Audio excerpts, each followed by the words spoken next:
Kebijaksanaan Jaka Tingkir bagian 14. Kiai Buyut Banyubiru adalah guruku dan beliau berpesan kepadaku bahwa kalau aku bertemu dengan pemuda dari Gunung Dumilah supaya mengajaknya ke Banyubiru. Siapa lagi orangnya yang beliau maksudkan selain kau, maka kuharap kau suka ikut dengan aku menghadap Kiai Buyut. Hati Mas Manca tertarik sekali. Biarpun dalam hal kedikdayaan Sudarso tidak begitu hebat, namun mendengar ucapan tentang kebatinan tadi, jelas bahwa gurunya tentulah seorang ahli batin yang berilmu tinggi. Apalagi sekarang guru yang bernama Kiai Buyut Banyubiru itu agaknya telah mengharapkan kedatangannya, seolah-olah guru itu telah dapat melihat hal-hal yang belum terjadi.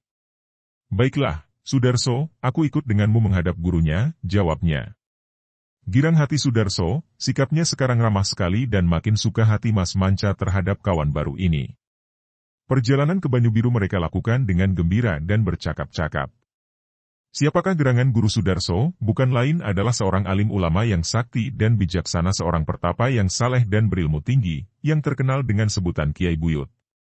Di dalam dusun kecil itu Kiai Buyut Banyubiru tinggal di dalam pondok sederhana seperti juga dua orang adiknya yang bernama Ki Ageng Majasta dan Ki Wuragil, bungsu.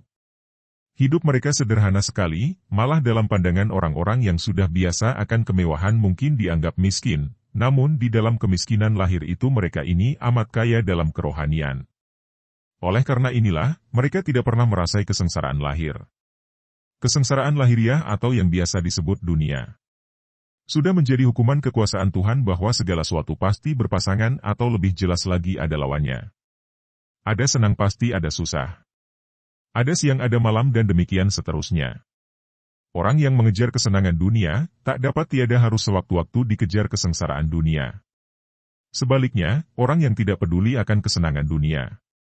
Inilah hukum keadilan yang Maha Esa. Karena tak pernah menolak siapapun juga yang ingin mempelajari ilmu daripadanya. Maka Kiai Buyut Banyubiru mempunyai banyak sekali murid. Kakek yang sudah waspada ini lebih banyak menurunkan ilmu-ilmu kerohanian kepada muridnya. Ilmu-ilmu tentang pribumi, tentang kebajikan, tentang susila hidup, yang tahu akan pri kemanusiaan, yang mengabdi kebajikan sebagaimana dikehendaki oleh Yang Maha Agung. Kiai Buyut Banyubiru malmum bahwa tanpa menanamkan dasar-dasar kebajikan yang tebal di sanubari orang-orang muda yang menjadi muridnya, amatlah berbahaya ilmu jaya kawijayaan, kesaktian, kepada mereka itu. Segala macam ilmu lahiriah harus disertai ilmu rohanias. Karena gunanya ilmu kepandaian adalah untuk diamalkan sedangkan yang mengatur agar supaya pengalaman ini tidak menyeleweng daripada kebajikan adalah dasar kerohanian. Makin tinggi ilmu kepandaian dimiliki orang, harus makin tinggi pula tingkat kebatinan atau kerohaniannya.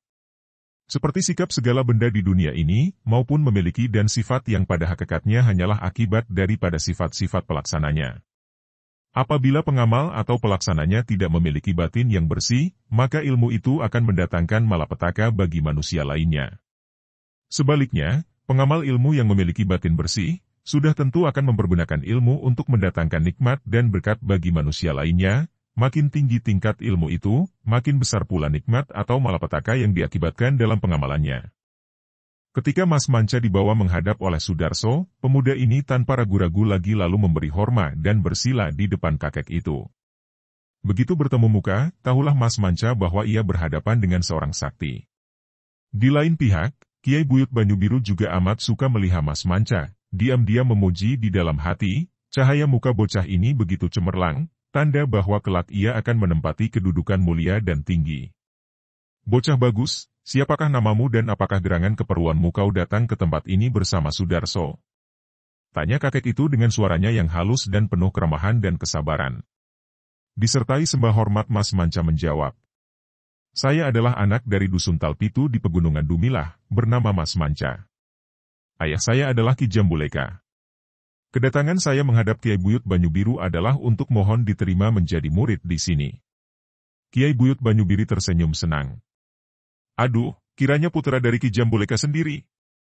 Kulup, tentu saja aku girang sekali kalau kau suka belajar di sini sebagai murid, bahkan kuanggap anak sendiri karena ayahmu dan aku ada hubungan batin yang erat sekali.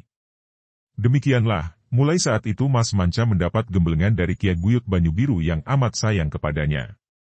Semua murid di Banyu Biru juga amat suka kepada pemuda itu, apalagi setelah mereka mengetahui bahwa dalam hal ilmu kedigdayaan, Mas Manca mengetahui bahwa mereka semua. Pendeknya, pemuda itu menjadi teladan mereka. Di antara mereka ini tentu saja yang paling akrab dengan Mas Manca adalah Sudarso, dan juga orang yang menjadi saudara angkatnya, yaitu Ki Wila. Ki Wila ini adalah putra dari Ki Ageng Majasta. Orangnya lucu gemar bergurau, memandang hidup ini dari segi keindahan dan kegembiraan. Ki Wila terkenal di dusunnya sebagai seorang yang selalu melawak, maka amat disayang oleh Mas Manca dan semua muridnya. Kawan Ki Wila melawak adalah Ki Wuragil, pamannya sendiri yang juga selalu bersenda gurau tak pernah tidak mau mengenal susah. Paman dan keponakan ini amat cocok karena berwatak sama dan keduanya inilah yang selalu menghibur hati semua orang. Pada suatu senja, 7 orang memanggul pacul berjalan sambil bersenda gurau sepanjang jalan menuju ke dusun Banyu Biru. Mereka ini adalah Sudarso, Ki Wuragil, Ki Wila dan 4 orang murid yang lain. Mereka baru pulang dari sawah ladang, karena memang para murid Kiai Buyut Banyu Biru bukan hanya orang-orang pelamun yang setiap hari mempelajari ilmu, melainkan juga mereka adalah pekerja-pekerja ladang yang rajin. Di sepanjang jalan Ki Wuragil dan Ki Wila membadut membuat kawan-kawannya terpingkal-pingkal, mendatangkan suasana yang amat gembira sehingga pegal linu otot-otot yang sehari penuh bekerja keras itu tak terasa lagi. Jarang ada orang seperti pamanku ini, paman Ki Wuragil ini loh. Ki Wila menggoda pamannya. Memang 2 orang ini selalu saling menggoda. Aku benar-benar merasa bangga dengan pamanku yang saat ini. Dipuji sedemikian rupa oleh keponakannya yang usianya hanya berbeda beberapa tahun dengannya, Ki Wuragil menjadi bangga sekali, dadanya yang gepeng dibusungkan, hidungnya kembang kempis dan dia lirik kepada ponakannya itu seperti Putri Vita dipuji oleh seorang taruna. "Teruskan, anakku yang bagus, teruskan," katanya, sedangkan semua kawan yang lain hanya tersenyum saja. Siapa orangnya serajin Paman Wuragil? Pagi-pagi sekali, baru lewat setengah malam sebelum jago berkeruyuk, dia sudah bangun. Semua teman dibangunkan supaya cepat berkemas ke sawah. Memang rajin dia. Celetuk beberapa orang murid. Tentu saja Ki Wuragil makin berkembang hidungnya. Setelah semua orang pergi membersihkan badan, termasuk aku yang sebetulnya masih ngantuk, ketika aku memasuki pondok, kulihat pamanku yang hebat itu bersembunyi di bawah selimut dan mendengkur lagi.